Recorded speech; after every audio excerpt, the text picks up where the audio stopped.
आ गई होगी। जैसे आपसे कोई कह दे, ये मैं वैसे आप पे छोड़ दूंगा, ये आप करिएगा। क्वेश्चन है फाइंड द इनवर्स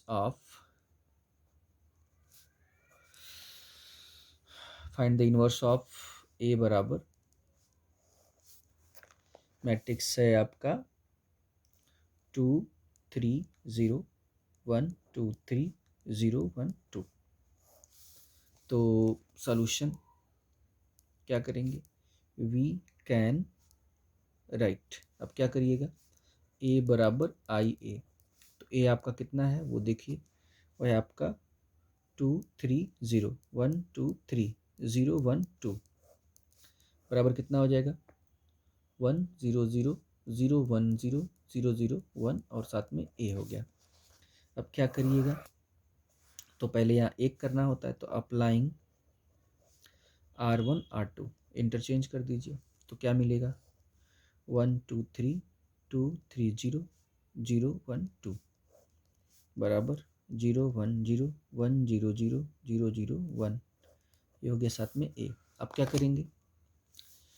करेंगे, R1 R2 तो इंटरचेंज कर दिया रोज़ को, तो क्या किया जाए, अब इसको ज़ीरो करना होगा, तो R2 tense to R2 minus 2 R1, क्या मिलेगा 1 2 3 0 1 और -3 0 1 2, ये हो गया बराबर 0 1 0 घटाइए R2 में से 2 R3, तो हो जाएगा 1 -2 0 0 0 1 और ए, 2 से गुणा घटाए तो 0 आ जाएगा, 2 दूना 4 -3 सॉरी -1 होगा, 2 3 6 -6 होगा, है ना, मैं गलत कर दिया था। 2 से गुणा कर घटाएंगे तो 2 दूना 2 1 2, 2 से 0 हो जाएगा, 2 दूना 4, 3 में से 4 घटेगा -1 आएगा, 3 दूना 6, 0 में से 6 घटेगा -6 आएगा। अब ये हो गया। अब अगला स्टेप क्या होगा, अगला स्टेप ये होगा कि आप यहाँ पर एक करना पड़ेगा, ठीक है। नेक्स्ट स्टेप में इसको आपको एक करना पड़ेगा, फिर यहाँ पे 0 और यहाँ पे 0 करना पड़ेगा। या तो हम एक काम करता हूँ मैं कि R1 अरे R2 और R3 को इंटरचेंज कर देता हूँ, तो इससे क्या मिल जाएगा, ये मिल जाए आपको 1 2 3 0 1 2 0 -1 -6, यहाँ भी बदल दिया जाए 0 1 0 और 0 0 1 1 -2 1 और साथ में ए। एक बार मिला लेते हैं हम लोग, ए बराबर आई ए करेक्ट लिखा है, R1 R2 को इंटरचेंज किया तो यहाँ भी R1 R2 इंटरचेंज हो गया। इसके बाद 2 से गुणा कर घटाएंगे तो 2 0 हो जाएगा और 2 दूना 4, 3 में से 4 घटेगा -1 होगा और 3 में 2 गुणा करके घटाएंगे तो -6 हो जाएगा। बाकी जो जैसे वैसे यहाँ पे वही काम करेंगे, 2 से गुणा घटाएंगे तो -2 हो जाएगा, बाकी जो जैसे वैसे।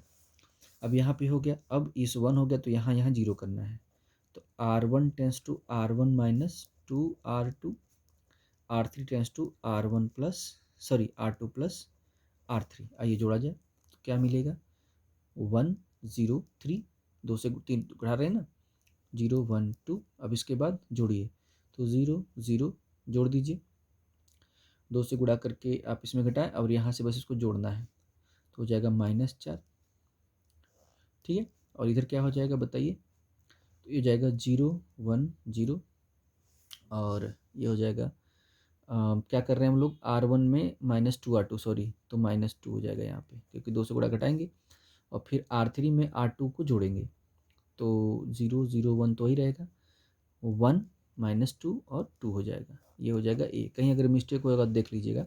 अभी हो गया। अब अगला काम क्या करना होगा, अगला काम आपको क्या करना है, देखिए 2 दूना ये कितना किया हम लोगों ने, 2 से इसको बस केवल यहाँ जोड़ा है ना, तो ये हो जाएगा आपका 1 मिनट रुकिए, माइनस चेक कर लेता हूँ मैं, 0 0 -4 0 1 2 1 2 3 और ठीक है 0 1 6, ये ठीक है, ये भी ठीक है। चलिए आप चेक कर लीजिएगा, कहीं कोई मिस्टेक विस्टेक हो, गड़बड़ हो तो देख लीजिएगा अपना। अब एक काम करता हूँ, इसको आपको एक करना होगा, तो क्या करिएगा R3 टेंस टू -1/4 R3 कर दीजिएगा, तो 1 0 3 0 1 2 और 0 0 1 हो गया, 4 से भाग दे दिया हम लोगों ने, 0 1 और ये कितना था भाई -2 हो गया और 0 0 1 हो गया। इसके बाद कितना हो जाएगा, इसके बाद हो जाएगा 1/4 माइनस में, है ना, और 1/2 और 1/2 1/4 से भाग दिया है ना आपने।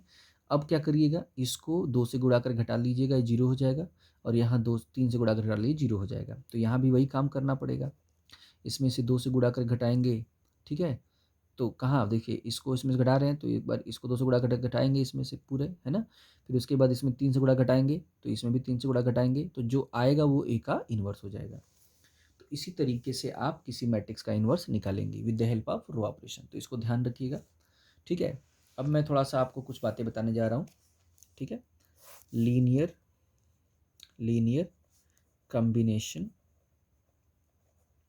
Combination of vectors. देखिए, अब प्रश्न उठता है वेक्टर क्या होता है। तो आप सब बहुत पहले पढ़ी हुई हो इंटरमीडिएट में कि वो फिजिकल क्वांटिटी जिसमें मैग्नीट्यूड और डायरेक्शन दोनों होता है। लेकिन क्योंकि आप मैथमेटिक्स में पढ़ रही हो और वेक्टर वर्ड यूज कर रही हो, तो देखिए मैथमेटिक्स में भी बहुत सारे ऐसे आपने नाम लिए होंगे जो वेक्टर होते हैं। जैसे कोई कोऑर्डिनेट ले लिया आपने, जैसे कोऑर्डिनेट ले लिया 2 डायमेंशनल, तो ये आर स्क्वायर का मेंबर हो गया, और जिसमें से कि एक्स और वाई दोनों रियल हो गए, है ना। एक्स और वाई दोनों रियल हो गए। तो आप ही बताइए, जब कोई कोऑर्डिनेट आप लेती हो तो उसकी कोई वैल्यू बोलती हो? नहीं बोलती हो। जब वैल्यू बोलने की बात है तो बोलती हो क्या, कि वो कितना दूर है। तो ये से मैं कह दूं कि ये पी एक्स वाई से रिप्रेजेंट हो रहा है, तो ये एक्स से कितना दूरी पर है, एक्स, और वाई से वाई दूरी पर है। तो ये जो एक्स वाई है वो इस पोजीशन को शो कर रहा है, ठीक है ना। कितना, एक्स से एक्स और वाई से वाई, मतलब ये जो दिख रहा है एक्स एक्सिस है ना, एक्स पे एक्स और वाई एक्सिस पे वाई दूरी पे ये है, इसकी पोजीशन दिख रही है। लेकिन अगर आपको डिस्टेंस निकालना हो तो ये बेस हाइपोटेनियस, तो x square plus y square. तो इस पॉइंट का अगर हम देखा है तो दो कॉन्सेप्ट हमारे सामने हैं, एक तो यह पोजीशन को शो कर रहा है और एक कितना दूरी पर है, अगर इसका मॉड निकालेंगे तो। तो इस तरीके से यह कोऑर्डिनेट जो है वो दोनों कॉन्सेप्ट को आपके सामने रख दिया। कौन कौन सा, एक कहाँ पे है वेक्टरल अप्रोच, और कितना मतलब दूरी पर है वो डायमेंशन मतलब मैग्नीट्यूड, ठीक है ना। तो जब भी कोई भी क्वांटिटी ऐसी हो जिसमें कि दोनों मौजूद हो तो आप उसे वेक्टर कहते हो। तो उसी तरीके से जो मैट्रिक्स होती है आपकी, जैसे कोई मैट्रिक्स मैंने ले लिया और मैं शुरू में आपको बताया था कि 1 2 3 4, तो ये मैट्रिक्स भी क्या है, कुछ रिप्रेजेंट कर रही है। जैसे अगर बोला जाए तो ये A B C D place के हैं, तो ये नाम बता दी कि ए बी सी डी का नाम है, ए बी सी डी ये नाम है, तो ये सिंबल हो गया। और इसका मॉड भी ऑलवेज होता है 1 2 3 4, मॉड भी आएगा, वैल्यू 4 - 6 - 2 हो गया। तो ये वैल्यू हो गई और ये नाम हो गया। तो उस तरीके से मैट्रिक्स भी जो है क्या रिप्रेजेंट करता है, वेक्टर। तो जितने भी कोऑर्डिनेट आपको दिख रहे हैं ये सारे के सारे वेक्टर होंगे, जितने मैट्रिक्स होती है वो सारे के सारे वेक्टर होती हैं। मैट्रिक्स आपके केवल रोज भी हो सकती हैं, कॉलम्स भी हो सकती हैं, सारे के सारे। तो लीनियर कम्बिनेशन ऑफ वेक्टर क्या होता है, तो जैसे मान लीजिए x1, मान लीजिए कोई मैट्रिक्स है x1 और x2 और x3, इस तरीके से xn अननोन्स हैं, ठीक है ना। Let x1 x2 xn unknowns are unknown vectors, ठीक है ना। Then for scalars, SCALARS scalars, a1 a2 dot dot an belongs to f, a1 x1 plus a2 x2 plus dot dot dot an xn is called linear combination of vectors। मतलब क्या समझे आप, कि ये सारे के सारे वेक्टर्स हैं और ये सारे के सारे स्केलर्स हैं, तो इन सब का आपस में मल्टीप्लाई करके जो ऐड करके हम लिखते हैं ना इसी को हम बोलते हैं लीनियर कम्बिनेशन ऑफ वेक्टर्स, क्योंकि सारे वेक्टर्स हैं। और देखिए वेक्टर वेक्टर के बीच में ऑपरेशन प्लस ही लगता है। अभी अगले सेमेस्टर में आपको वेक्टर स्पेस पढ़ाया जाएगा तो आप इसको बखूबी अच्छे से समझ पाएंगे। हालांकि लीनियर अलजेब्रा का बहुत ही इंपॉर्टेंट टॉपिक है। लीनियर अलजेब्रा आपके लिए भी वैसे बहुत इंपॉर्टेंट है, क्योंकि मैं तो कई बार बता चुका हूँ, इसको आपको ध्यान से पढ़ना है।